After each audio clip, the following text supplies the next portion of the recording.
more than 80 creatures lurked in the shadows of Jabba's palace. That's more monsters by far than have ever been assembled for a single movie. They all began to take shape like this, as small models called maquettes. Most of them were sculpted over and over again before they were approved. A team of 15 artists, aided by other craftsmen, worked 13 months, the last 6 of them on a day and night basis, to translate the maquettes into full-scale clay models of puppets and masks.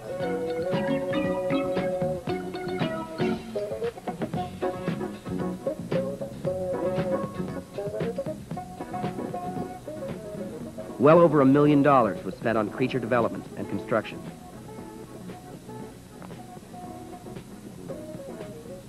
Molds were made from the clay models. From these, the monstrous faces and forms took shape in latex and rubber.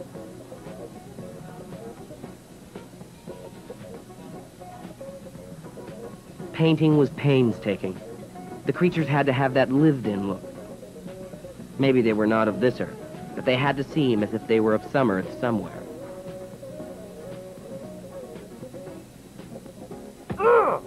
The young Frankensteins frequently cracked up each other.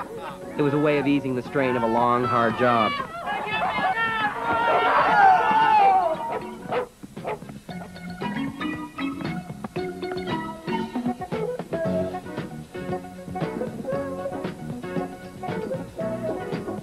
Make way, taking transit. Even when the masks and costumes were molded and painted, the work wasn't finished. For most of the featured creatures had to be able to express themselves. Some of these pig guards, for instance, would have a large range of facial movements available for their close shots. The muscles controlling expression were actually either wire cables or air tubes connected to a bellows out of camera range. Over the months of work, something of the personalities of their creators just naturally worked its way into the finished creatures.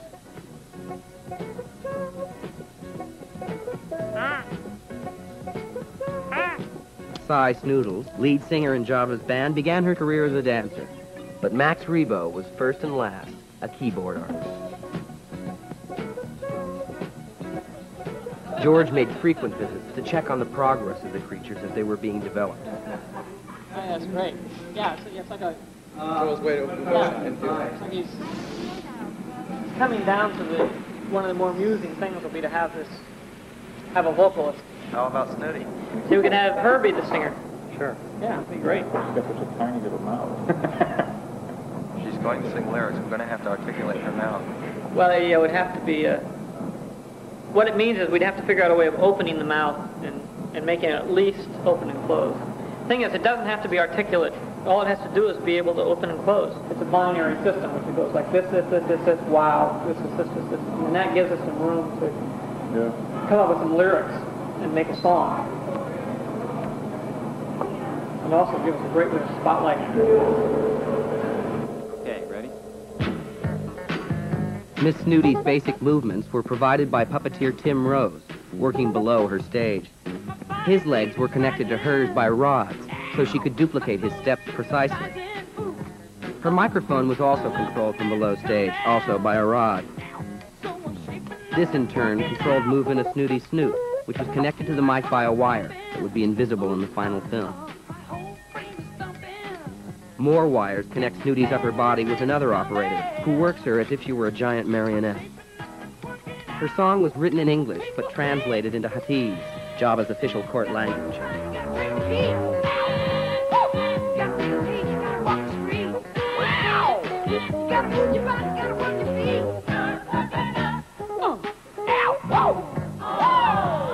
Pack-up night in the creature shop turned into a farewell party.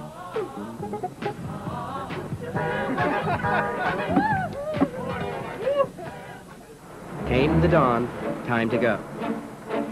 Hey, did you hear that? We're going to England! Oh boy, hey Edgar, get your suitcase!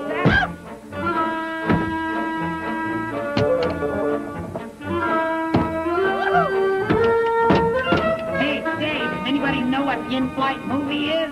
Oh, I hope it's Raiders.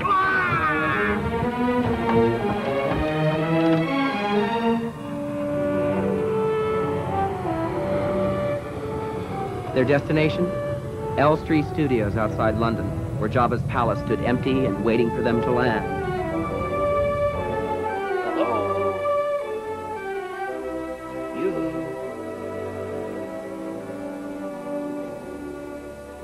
Hey, did everybody go to lunch? What's going on here? Hey. Hello in TV land. They were a bit disoriented at first. Even Salacious B. Crumb, Jabba's right-hand bird, Tim Rose spoke for him. Hey, Edgar. What'd you bring me to a place like this for? Look at all these freaks around here. It's really disgusting. That one over there, I don't even know what it is. Can't tell what's the head and what's the tail. Ugh. And that Jabba guy, Old Big J as we call him around here, well, he's the worst of all. Jabba was certainly the hardest of all to create. George said his first design looked too human. Second try, too snail-like. Number 3 was just right. Jabba was the largest, most complex puppet ever built for a movie.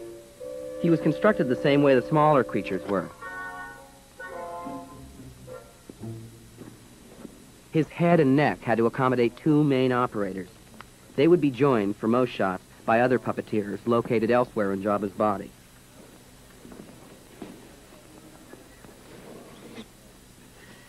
Jabba's eyes and some of his facial muscles were radio-controlled by 2 more operators. Stuart Freeborn headed the team that executed Phil Tippett's designs in England. It took 3 months to build Jabba, and he cost close to $500,000. In the film Star Wars, there was a scene with Jabba himself. He was always intended to be this loathsome, large, monstrous creature. But it wasn't possible to incorporate my design of Jabba when we shot the scene with the actors on the set. So I came up with the idea of shooting the scene with a man, and eventually I would mat in a stop-motion creature over the man. Toto! This is the scene George shot for Star Wars, but decided not to finish. Toto! Right here, Jabba. I've been waiting for you. Have you not? You didn't think I was going to run, did you? Ah, my boy, there are times you disappoint me. Why haven't you paid me? And why did you have to pry poor Greedo like that, after all we've been through together? Look, Jabba, next time you want to talk to me, come see me yourself. Don't send one of these twerps. Han, understand. I just can't afford to make exceptions. When we came to Jedi, I was able to redesign the monster, start from scratch. In the first film, the fact that he was walking and certain things even demanded a certain type of creature. This way I was able to have more freedom in creating the creature and make him an even more interesting character than he had originally been designed in the first film.